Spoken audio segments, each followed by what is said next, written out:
नमस्कार, आप देख रहे हैं द न्यूज और मैं हूं प्रतिमा पांडे। चलिए शुरुआत करते हैं खबरों का सिलसिला। महाराज जी, गौ माता को राजमाता घोषित करने का जो अभियान ज्योतिष पीठ के शंकराचार्य ने शुरू किया है, तो क्या कुछ तैयारी अभी चल रही है? अंतिम चरण में समय भी अब आ गया है। ऐसा है कि हम लोग परसों सवेरे यहाँ से लखनऊ के लिए निकलेंगे। कार्यक्रम पहले से पूरा बताया जा चुका है। उसी अनुसार लखनऊ पहुँच करके 11 तारीख को शीतला अष्टमी के दिन दोपहर 2:15 बजे विजय मुहूर्त में गोमय गणेश की पूजा करेंगे, गौ प्रतिष्ठा ध्वज की स्थापना करेंगे और उसी के नीचे गौ माता के लिए जो धर्मयुद्ध होना है उसका संक्रांत करेंगे। गुरु जी, पूरे देश और दुनिया से सनातन के लोग लखनऊ पहुंच रहे हैं, क्या कहेंगे? बिल्कुल एक लहर टाइप की जो है चीज़ें सोशल मीडिया पर भी ऐसे भी देखा जा रहा है। अब देखिए, हम लोगों ने तो अपने जाने की बात कही है, किसी को इस तरह से बुलाया नहीं है कि आइए ही।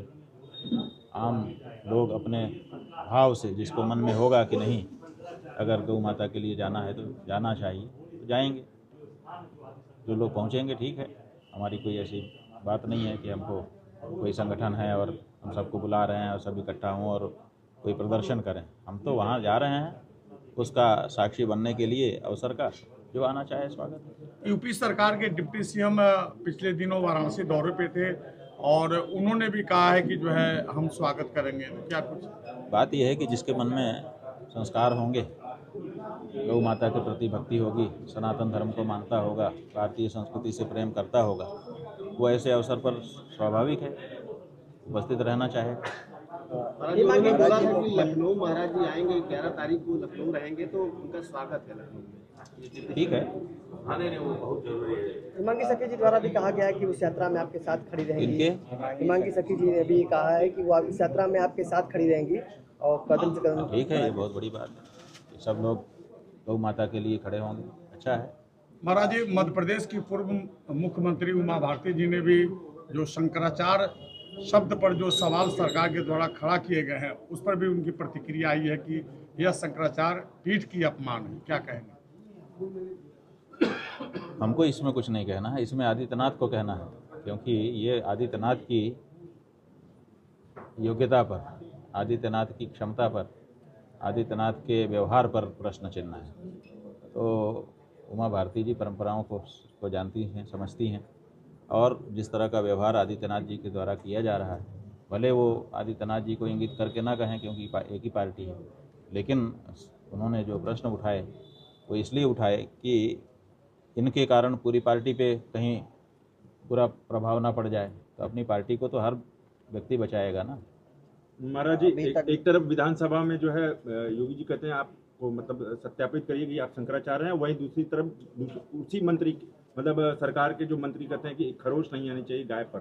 तो ऐसा दोहरा ऐसा है कि अब दोनों बातें आपके सामने हैं, आपने दोनों को कवर कर लिया, ठीक है। अब दोनों को कवर करने के बाद आंकड़े भी हमने सामने रख दिए। आप देख लीजिए कि क्या हो रहा है। सब कुछ यही लोग कह लेंगे, यही लोग गौ हत्यारे भी हो जाएंगे, यही लोग गौ रक्षक भी हो जाएंगे। ऐसा फरेब आखिर कब तक चलेगा? इसीलिए जनता अब चाहती है कि आप जो हो प्रकट हो जाओ। देख लिया, आपके बहुत सारे रूप हमने देख लिए, अब आपका असली रूप हम देखना चाहते हैं। आप गौ रक्षक हो तो गौ रक्षक के रूप में प्रकट हो जाओ। 6 दिन का समय अभी और है, और अगर आप गौ रक्षक नहीं हो, जो हो वो भी कम से कम रूप आपका साफ हो जाए। क्या लग यही तो बात है कि इसमें हम लोग यही चाहते हैं कि जिसका जो असली रूप है वो प्रकट हो जाए। क्या लग रहा है सरकार के लोग आपको रोकेंगे जाने से? हमको कुछ अनुमान में नहीं जीते हैं। हम अपना कार्यक्रम घोषित किए हुए हैं। हमको हमारे देश ने अपना मत प्रकट करने का लोकतांत्रिक अधिकार संविधान ने दिया हुआ है।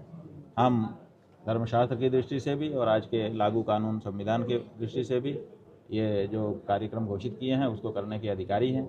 इसलिए दृढ़ता के साथ अपने कार्यक्रम को निभाएंगे। जहाँ जो समस्या आएगी देखा जाएगा जब आएगी। पहले से हम कोई कल्पना नहीं करते हैं। अगर हमको कोई कहे कि आप कल्पना करके बताइए कि क्या होगा, तो हम तो यही कल्पना करना चाहेंगे कि आदित्यनाथ जी की बुद्धि शुद्ध हो गई है और वो कह रहे हैं कि नहीं शंकराचार्य जी आप बिल्कुल ठीक कह रहे थे, हमसे गलती हो गई, आपने अच्छा किया कि ध्यान दिला दिया, ये लीजिए हम ये मांस का व्यापार उत्तर प्रदेश से बीफ का निर्यात बंद कर रहे हैं और गौ माता को राज्य माता घोषित करके गौ माता की जयकारा लगा रहे हैं हम तो यही कल्पना करना चाहेंगे, हम क्यों विरुद्ध कल्पना करें। हर हर महादेव।